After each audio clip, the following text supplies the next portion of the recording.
let's go ahead and get started. Literacy happens in my class because it is happening from bell to bell. It is happening inside the school and outside of the school.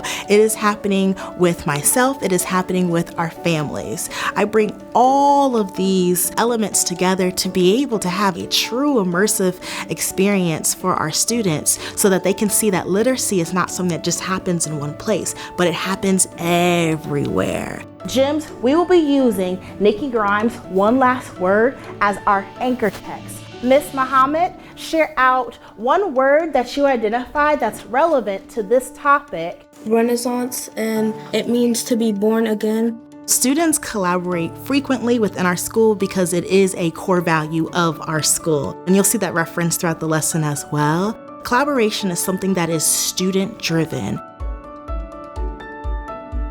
When I work in groups or I'm with a partner, it helps because I get to see like where I'm at and I get to understand like other people's perspectives, because sometimes I don't understand something but somebody else is seeing it in like a different light that helps them comprehend it in a different way.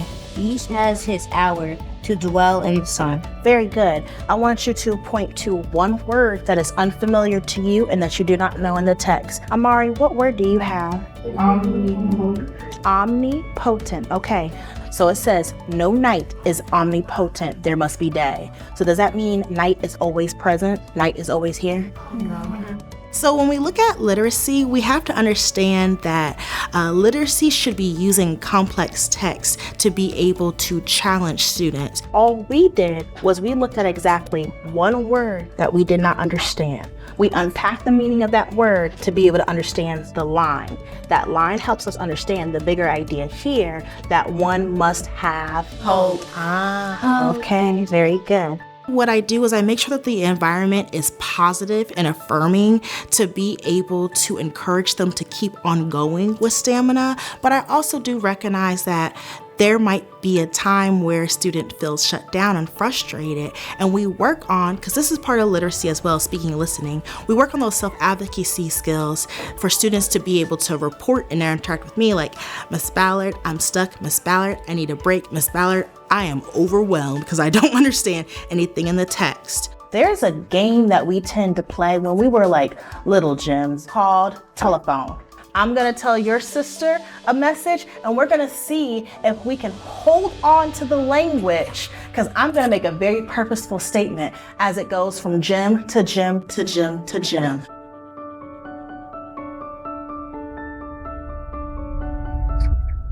What? So the message already stops there?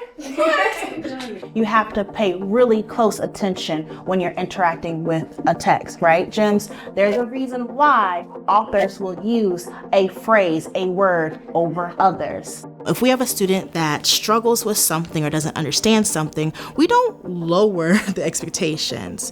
And in fact, you saw me working with a small group today. They were working on one of the more complex texts with me because the goal is to push themselves so that when they can work outside of me and from me and away from me, but with their community of students, they will be able to have that stamina, those skills to be able to engage with the other complex text.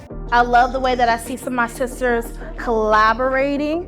The most important things that I think I've learned in Ms. Ballard's class is that even though you're stuck, it's better to keep pushing than to just stop and like shut down, because there's alternatives than to just think you can't do it. Because being resilient, she taught us that we can rely on our sisters and her to like help us instead of just thinking that we're alone. One of the interdisciplinary literacy practices, that text can be anything. And so when we look at multimodal text, we're looking at picture books, we're looking at written text, we're looking at speeches, we're looking at audio visuals, we're looking at film, because those are all things that are intentionally created to be able to communicate a message.